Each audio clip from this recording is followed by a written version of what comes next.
Hi అండి అందరికీ. ఈరోజు మనం హెయిర్ గ్రోత్ హెయిర్ ఆయిల్ ఎలా చేసుకోవాలో చూద్దామండి. ఫస్ట్ ఒక డేక్ష పెట్టుకొని అందులో ఒక ఆయిల్ డబ్బా అంతా నేను ఆయిల్ వేసుకుంటున్నానండి. ఆ ఆయిల్ కాగిన తర్వాత నేను ఒక చిన్న ప్యాకెట్, ఒక ఆయిల్ డబ్బాకి ఒక చిన్న ప్యాకెట్ మెంతులన్నీ వేసుకున్నానండి. ఒక ఆయిల్ డబ్బాకి ఒక చిన్న ప్యాకెట్ మెంతులన్నీ వేసుకోవాలి. వేసుకున్న తర్వాత అవి మాడకూడదండి. మెంతులు మాడకుండా కలర్ మాత్రం చేంజ్ అవ్వాలండి. మెంతులు కలర్ చేంజ్ అయిన తర్వాత అందులోకే మందారం ఆకు, గోరింటాకు, కరివేపాకు వేసుకున్నానండి. ఆ ఆకులన్నీ మగ్గాలండి బాగా.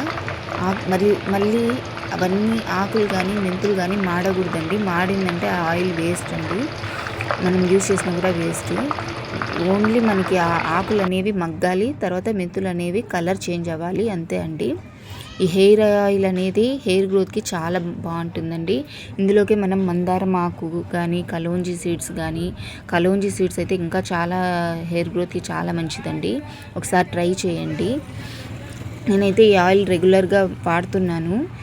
నాకైతే హెయిర్ గ్రోత్ ఉందండి, అందుకనే నేను ఈ వీడియో పెట్టినాను. కావాలంటే నేను నా హెయిర్ ముందు ఎలా ఉంది, తర్వాత ఎలా ఉంది అనే వీడియో కూడా పెడతానండి మీకు ఈ వీడియో నచ్చింటే మీరు కూడా ట్రై చేయండి. మీ దగ్గర ఒకవేళ ఈ ఆకులు ఏం లేవు అనుకోండి, కరివేపాకు అయితే మన ఇంట్లో ఉంటుంది కదండి. మెంతులు, కరివేపాకు వేసుకొని కాంచుకున్నా కూడా చాలండి, చాలా మంచిదండి హెయిర్కి. మీరు కూడా ట్రై చేయండి. Thanks for watching the video. Please subscribe చేసుకోండి.